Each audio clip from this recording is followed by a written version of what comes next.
It's frustrating to see what's happening to my country, like our country. It's disgusting how downhill it's gone in a very short period of time. For the longest part of my life, I thought that I lived in the premier country. I don't feel like that anymore. I think that we've got premier people, but like, number one, I love Canadians.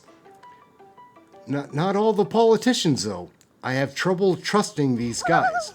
Dan Kelly for the work that he's been doing with us on that. Dan Kelly completely disagrees with you. But aside from that, you mentioned what a great job Premier Canoe is doing. You know, Premier Canoe, when he got elected, and he's an NDP premier. We disagree on many, many things. But he recognized that Manitobans are suffering with the high cost of living. You know the very first thing that he did when he got into office?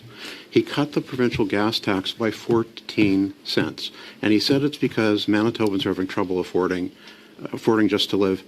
Why are you increasing the carbon tax at the very time Canadians are experiencing an affordability crisis, unlike what Premier Canoe has done? Everyone has an opinion about Canadian federal politics. Oh, yeah. MP Marty Morantz holds CHRYSTIA Freeland's Deputy Prime Minister's feet to the fire. We'll hold somewhat to the minutes. We've been letting things go a little bit longer, but we're starting with MP Morantz, please. Thank you, Mr. Chair. Minister, how much has the government collected in carbon taxes since you implemented it? I didn't hear the last question. How much has the government collected in carbon taxes since it was implemented? So thanks for the question, and it gives me an opportunity to be really clear about the price on pollution. This is revenue neutral. All the money that is collected, it was a pretty specific question. All the money that is collected the number, how goes much back directly to Canadians. I only have limited time, Minister. That is the key point. How much has your government collected in carbon taxes?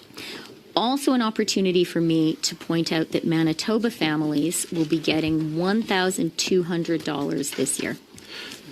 Again, Minister, if I could just have the number, how much have you collected in carbon taxes? The key point, which Conservatives consistently are trying to keep from Canadians, is that the price on pollution is completely revenue neutral. Minister, it's a very straightforward question. Canadians want the answer the money to. does not go into general revenues. It is returned to Canadians. What is the dollar value of all carbon taxes collected since the tax was implemented?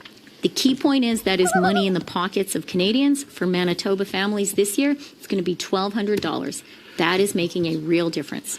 Just the number, Minister. How much has the government actually collected in carbon taxes? As I said, the key point is it's all money that goes back to Canadians. It goes back to your constituents, my constituents, Daniel's constituents. With the greatest of respect, it's not revenue neutral. In fact, the estimates say that you refuse to answer with giving accurate information, Minister. The government's own financial documents, your main estimates show that you've collected $20.7 billion in carbon taxes and has only paid out $18.6 billion since the carbon tax took effect. Oh, your government has collected over $2 billion out of the pockets of Canadians since the tax was implemented that you have not paid back. That's from your own main estimate. So will you correct the record and Mr. admit Morantz, the truth? No, it is 100% revenue neutral, and I'm glad. Are you saying the main estimates are wrong? I am saying that is money that is being held for small businesses, and small businesses will have good news soon because that money is going to be returned to them, as we have committed to from day one. Okay. You mentioned that Premier... That's just true. And I do want to thank Winnipeg's own Dan Kelly for the work that he's been doing with us on that. Dan Kelly completely disagrees with you. But aside from that, you mentioned what a great job Premier Canoe is doing. Premier Canoe, when he got elected, and he's an NDP premier. We disagree on many, many things. But he recognized that Manitobans are suffering with the high cost of living. You know the very first thing that he did when he got into office? He cut the provincial gas tax by 14 cents. And he said it's because Manitobans are having trouble affording just to live. Why are you increasing the carbon tax at the very time Canadians are experiencing an affordability crisis, unlike what Premier Canoe has done? So there's a lot we disagree on, but I'm glad we can agree that Premier Canoe is off to an excellent start as So the will you leader follow his of example Manitoba. then and pause the increase in the carbon tax?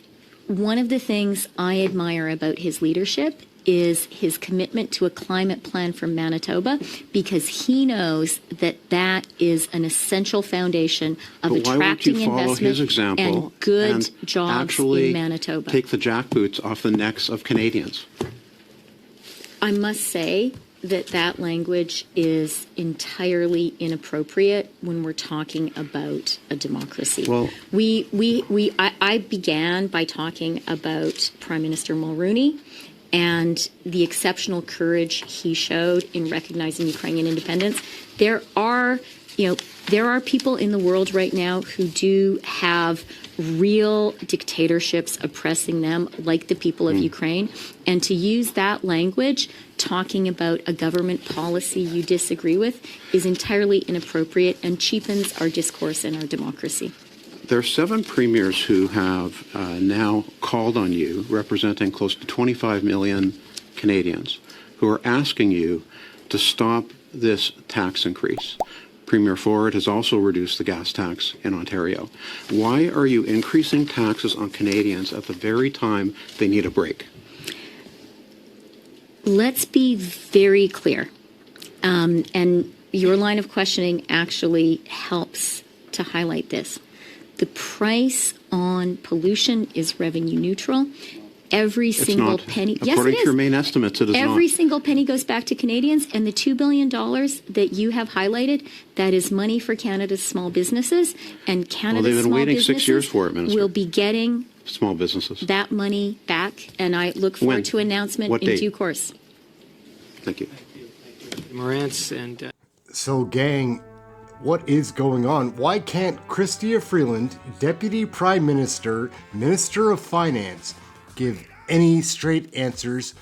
Every time she's asked a question, she's like, "Oh, I'd like to take the opportunity now to push some platform." Why don't you just answer the question? Like, honestly or factually? She never does that. CHRYSTIA Freeland is a witch, I think. Like, Mr. Speaker. Oh, she's the worst. One of the worst. There's maybe one or two as bad or worse. My name's Aaron. This is Canadian Looney, and we're learning about Canadian federal politics, trying to share that with you. Sometimes we have fun here. It's frustrating to see what's happening to my country, like our country. It's disgusting how downhill it's gone in a very short period of time. For the longest part of my life, I thought that I lived in the premier country. I don't feel like that anymore. I think that we've got premier people, but like, number one, I love Canadians. Not all the politicians, though. I have trouble trusting these guys. Like, subscribe, share, get notified. Please leave a comment. I love the comments. That's it. We'll be back. We're trying to learn about Canadian federal politics, and what we learn, we share on here. That's it. When we have an interesting video, we post it.